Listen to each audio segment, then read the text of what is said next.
Pas plus tard que la semaine passée, j'ai eu l'annulation d'une thérapie de couple parce que finalement, le couple se séparait. C'est bien souvent que je constate que les couples ne pensent à venir me consulter qu'en dernier recours. Parfois, c'est quand il est trop tard et que les dégâts ont déjà fait 2 victimes. C'est pourquoi il me semblait important de t'indiquer à quel moment il faut se dire qu'une thérapie de couple devient une nécessité pour s'en sortir. Bonjour à toi, tu es bien sur la chaîne Harmonie Décor. Cette chaîne est principalement destinée à ceux et celles qui voudraient améliorer leur vie de couple ou en savoir plus sur la sexualité. Je m'appelle Christophe, je suis thérapeute de couple et sexothérapeute. J'aide à travers le site harmoniedécor.fr, harmoniedécor.fr, grâce à des articles, des accompagnements et des formations, à aider tout à chacun dans sa sexualité ou dans son couple. Alors, quand faut-il vraiment consulter un professionnel ?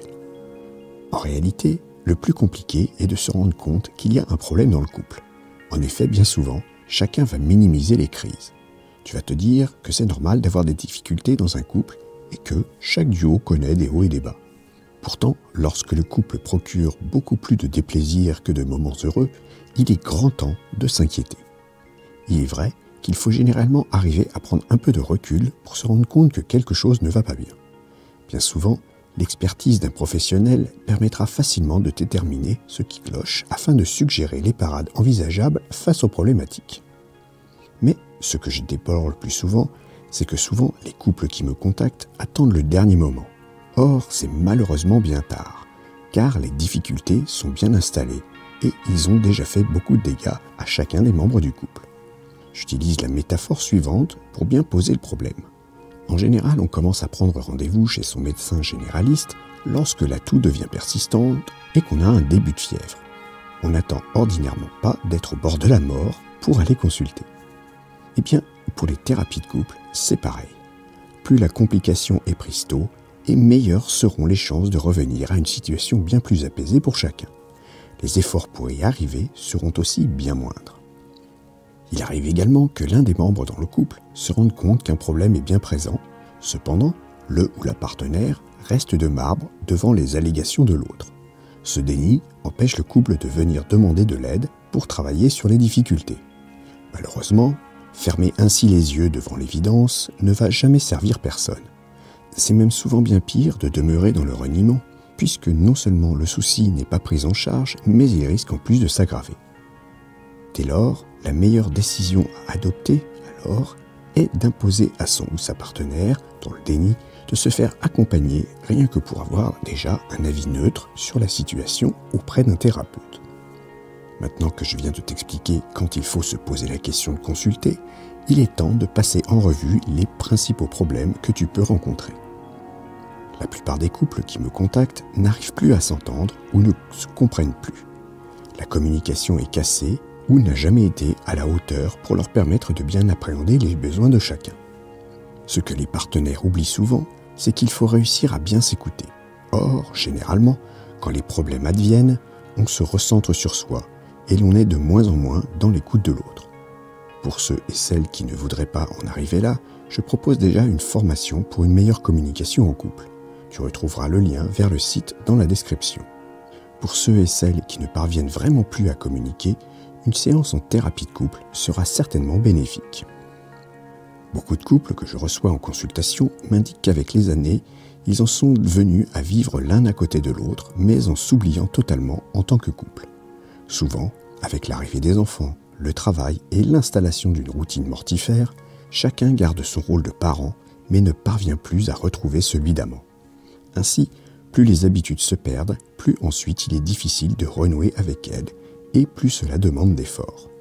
Dans ce cas-là, chacun des partenaires sent qu'il y a un problème, que leur couple manque de complicité, qu'ils ne font plus rien ensemble de vraiment palpitant. Mais fréquemment, ils n'arrivent pas seuls à en comprendre l'origine. Voilà pourquoi souvent, une aide extérieure est bienvenue. Je vois également des couples qui n'ont plus de relations sexuelles ou qui ont de la souffrance pendant celle-ci. Ce peut être de la souffrance physique comme psychologique. Parfois, c'est l'ennui pour les uns, l'incompétence pour les autres, la fréquence des rapports ou encore tout simplement l'accès au plaisir qui les rend malheureux. Pourtant, il n'y a pas de fatalité. Mon expertise vous permettra de trouver la solution la mieux adaptée à votre situation pour résoudre la problématique sexuelle qui vous touche. Ici, le plus difficile est d'oser montrer ces vulnérabilités que l'on préfère souvent garder bien cachées au risque de détruire le couple à petit feu.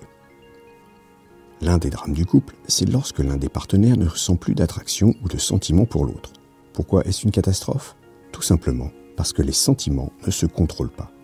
Il n'est pas possible de se forcer à aimer une personne. Parfois, les sentiments reviennent. Encore faut-il qu'il y ait un terrain propice pour cela.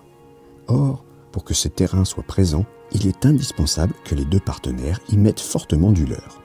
C'est rarement le cas. Cette situation est d'autant plus préoccupante qu'elle dure depuis longtemps. C'est pourquoi il ne faut généralement pas trop tarder à consulter dès que l'on commence à ressentir des doutes dans ses sentiments. Enfin, il y a également tous les cas de tromperie qui vont réellement avoir une portée néfaste pour le couple. Pourtant, il est indispensable de comprendre que lorsqu'il y a une tromperie, malgré ce que l'on croit au départ, les torts sont toujours partagés. En effet, lorsque l'un des partenaires va voir en dehors du couple, c'est généralement parce qu'un besoin n'est pas ou n'est plus satisfait. Ainsi, pour réussir à assurer ce besoin, celui ou celle qui est en souffrance va trouver à l'extérieur ce qui lui manque cruellement. Mais alors pourquoi l'autre partenaire serait-il responsable ? C'est tout simplement qu'il n'a pas su voir ses besoins en souffrance. C'est principalement par manque d'attention dans la plupart des cas. C'est exprimé plus ou moins par celui ou celle qui est en souffrance. En décidant d'ignorer ses suppliques, on se rend dès lors fautif en partie de la situation. Il est possible de surmonter cette situation si les deux partenaires souhaitent aller de l'avant pour dépasser cette difficulté. Une aide extérieure pourra jouer le rôle de médiateur. C'est bien souvent la meilleure façon d'avancer. Bien évidemment, je n'ai pu lister tous les troubles que peuvent rencontrer les couples. Ce ne sont ici que ceux que je reçois le plus fréquemment. Pour autant, il ne faut jamais négliger les difficultés. En règle générale, il est toujours possible de trouver des solutions pour faire avancer le couple vers la résolution des problématiques qui l'ont amené à consulter. Pour cela, il est indispensable que les deux partenaires aient la volonté de s'en sortir et surtout de ne pas attendre la dernière minute pour venir s'adresser à moi. Mais alors, comment ne pas en arriver là ? Eh bien, tout comme il est bon de manger sainement et de faire de l'activité physique pour préserver sa santé, dans le couple, il est bon aussi d'avoir certains réflexes pour le maintien du bien-être de chacun. Pour commencer, il est important de lutter contre cette routine qui va très facilement s'installer dans le couple si tu n'y prends garde. J'ai déjà écrit un article à ce propos, que je te conseille de réécouter en cliquant ici en haut à droite ou dans la description. Je recommande au couple de se ménager systématiquement des moments à deux pour vraiment se retrouver et partager des activités variées. Il est primordial que ces rendez-vous aient lieu à fréquence fixe. En plus de ces rendez-vous à deux, il est aussi essentiel de bien communiquer. Je te l'ai déjà expliqué dans cet article que je t'invite à revoir en cliquant ici en haut à droite ou dans la description. C'est d'ailleurs pour cette raison que j'ai élaboré une formation dédiée à la communication de couple.